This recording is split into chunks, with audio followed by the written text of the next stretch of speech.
Hello everybody, welcome back again. We have been discussing about holography. What is holography and what are the properties or attributes of holography? What is the difference between holography and photography? What are the two types of holography? And a lot of things were discussed in our first class. So, next we are moving to theory of holography. So, telling frankly, the theory of holography is really cumbersome and it is very hectic to solve. So, as in usual cases that we approach the problems in physics, we take an ideal case where we assume that the object is assumed to be a point object. Point object in the sense it only emanates the scattered light in one direction. And we have already discussed that there are two types of holography. The crude one is coaxial configuration, which was put forward by Geber in his initial experiment. And the later one that we use nowadays is the off-axis holography. For the sake of convenience of sorting out the problem of theory of holography, we take two assumptions. First one is that the object is point, which doesn't happen naturally. We always don't have a point object. And the second case is that it is a coaxial configuration, which is also not a applicable situation. We always choose off-axis holography. So, for understanding the theory or for a BSc level understanding of this sort of problems, we take a very crude case. Okay. So in this case, we assume a light beam from a coherent source illuminate a point object. You can see a point object P here and the light is coming from here from the left side. And what happens? Since it is a coaxial model, both the reference beam and the object beam will be in the same direction. The beam consists of plane waves. As usual, the light coming from the laser source consists of plane waves. And most of these plane waves reach the photographic plate directly. So this is the reference plane wave which is coming to the photographic plate directly, and it is called the reference wave. And what happens is that when the rays hit this point object, some of these rays get scattered. So they are called the object waves. Okay, this one is the rays going directly is known as the reference wave, and the rays which is scattered from the object is known as the object wave. Okay, so both of them reach the photographic plate. So the direct rays coming from the laser light, which is the reference wave, is what? They will be plane waves, and the other rays which is scattered from this point object here will be spherical waves, as we have discussed in our last class. So what happens here is that when both of these rays reach this photographic plate, what happens? As in the usual case, they undergo interference. And we can say that the optical field arriving at the point O or any arbitrary point O on the photographic plate can be written as E is equal to, it is written here, net electric field will be ER plus ES, and ER is the field due to the reference beam and ES is the field which is scattered by the object. And normally this one will be a plane wave and this one will be a spherical wave. And this one is the reference wave, this is the object wave, this is the plane wave, this is the spherical wave. The scattered wavefronts, the scattered field ES is not simple. Both amplitude and phase greatly vary with position. The scattered wavefronts are spherical and concentric around the points of origin. So next question is how you are going to represent a simple plane wave, and you are well familiar with that. It could be represented either as a cos wave or a sine wave. So the next question is how you are going to represent a spherical wave, and what is the peculiarity of the spherical wave? It will be having some spherical symmetric problem, and its intensity as usual goes on decreasing from the point of emanation of the light. So I am going to represent the spherical wave. Es is equal to E0 is the initial amplitude, E0 by R0. R0 is the distance, factorial distance, exp I k R0 minus omega t. Exp means it will be cos part plus I sine part. Normally the sine part will be neglected, complex part will be neglected. But for the sake of convenience, you represent it in this form, x pi k R0 minus omega t. And the field due to the plane wave. In the natural case, you will represent it as ER is equal to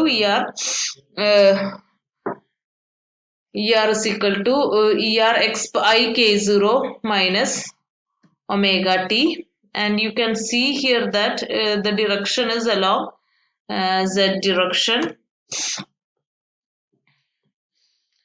Okay. And where R0 is equal to PO, and it is shown here R0 is equal to PO. This is the direction R0, and Z0 is the distance from P to the plate, and Z is the distance from P to the photographic plate. The intensity at O, the intensity at any arbitrary point O, will be the superposition of this wave and this wave, and this one is the reference wave and this one is the object wave. Okay, so the resultant intensity can be written as what? I is basically the square of amplitude or the square of this wave vectors.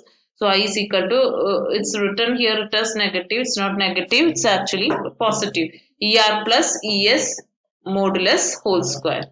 So normally any of these wave functions or waves, if you are taking the modulus square, how you going to do it? It is in the form a plus b whole square. So it will be a plus b, that is a square plus b square plus a star b plus b star a. It will be of that form. Since we have taken exponential form, what is that? If you are taking the x pi k0, and if you are taking the complex conjugate is represented by star, that is e raised to ikx. The complex conjugate of e raised to ikx is e raised to minus ikx. Okay, so same thing is happening here. It is a bit we are going to move the sophisticated part of this problem. That is the intensity at any point I is the sum of this reference wave amplitude and the spherical object wave. And since it is represented in this way, as you know by the problem, ER square plus ES square. Here it is amplitude is ES. Okay, ES square by R0 square. So ES is equal to ES divided by R0, and it will be capital S and it will be small s for us to understand specifically. So the amplitude part of this reference wave is ER small. So it is what? ER square. If I am taking it A square also, what happens? That is if I am doing A plus B whole square. And here A square can be written as A star into A. And if you are doing A star into A, what happens? ER x pi k0 minus omega t into ER x minus I k0 minus omega t. So e raised to I k z0 into e raised to minus I k z0 is what? E raised to 0. Positive plus negative means 0. E raised to 0 is 1. So this part gets omitted out. So what is left is modulus of ER square. Plus, in this case also, if we are writing ES square means what you will get? ES square plus R0 square. So next is the cross term. Cross term means what? ES by R0 into ER. And it is what? That is, and it's shown here. It is ES by R0 into ER star,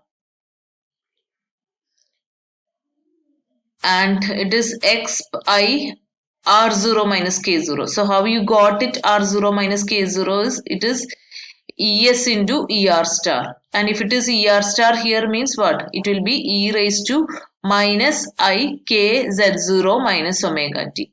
So it will be minus I k z0 plus omega t. Here it is already minus omega t and here it will be plus omega t.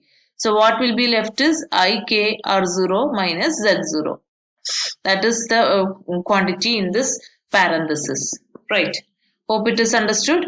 You are taking the cross term. You are taking a plus b whole square. A plus b whole square is what? A square plus 2ab plus b square. And here a square is what? A square is a star into a. And instead of 2ab, I can write a star b plus b star a. And instead of b square, it is b into b star. And if you're doing in that, and star indicates the complex conjugate. Complex conjugate means wherever there is an imaginary I, we'll have to take taking complex conjugate is we have to put it as minus I. Okay.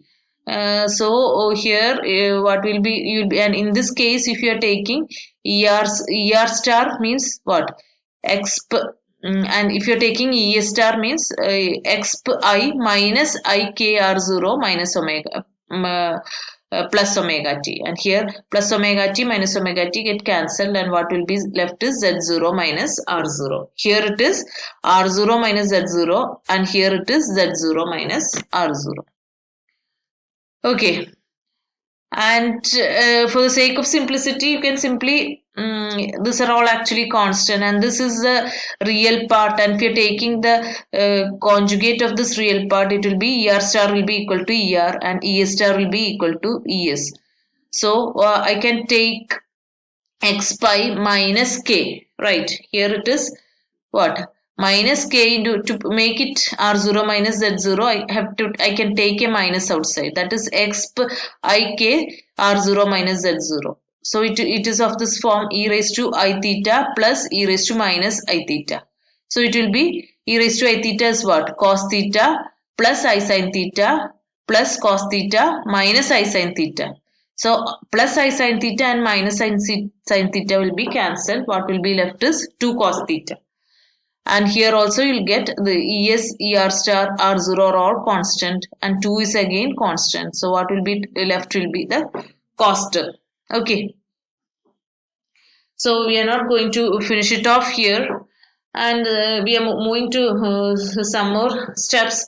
That is, the total intensity I is a function of cosine term and shows a series of maxima and minima as it is understood. Thus, the interference of a spherical wave ES and a plane wave ER produces a set of circular interference fringes. We assume that the plate response is proportional to the intensity and it is given by actually the transmission, the power transmission of the plate. We are having an equation and we take it from there as itself. You take it for granted from me. We have to use this equation, that is T square is equal to 1 minus alpha I. Our I is the intensity and T is the power transmission of the plate. Okay, and alpha is a constant. And normally in this case you are going to approximate T as T is equal to 1 minus half alpha I. So you are going to represent 1 minus 1 by 2 into alpha I. So when the hologram is illuminated by a reference beam, the field of the transmitted wave, the light which is transmitted out of the hologram is written as E is equal to T into E2. And T is what? T is 1 minus alpha by 2 into I. And this represents the reference beam, E capital R. Okay, that is ER I K Z0 minus omega T. That is ER X pi K0 minus omega T. This is the reference beam. So when hologram is illuminated by the reference beam, the field which is coming out of the plate is written as T E into R, and T is the transmission, and mentioned here transmission power of the plate, and we are having an equation of this form, and I is the intensity, and we have already got the expression for intensity. So what you are going to do here is you are going to substitute this equation.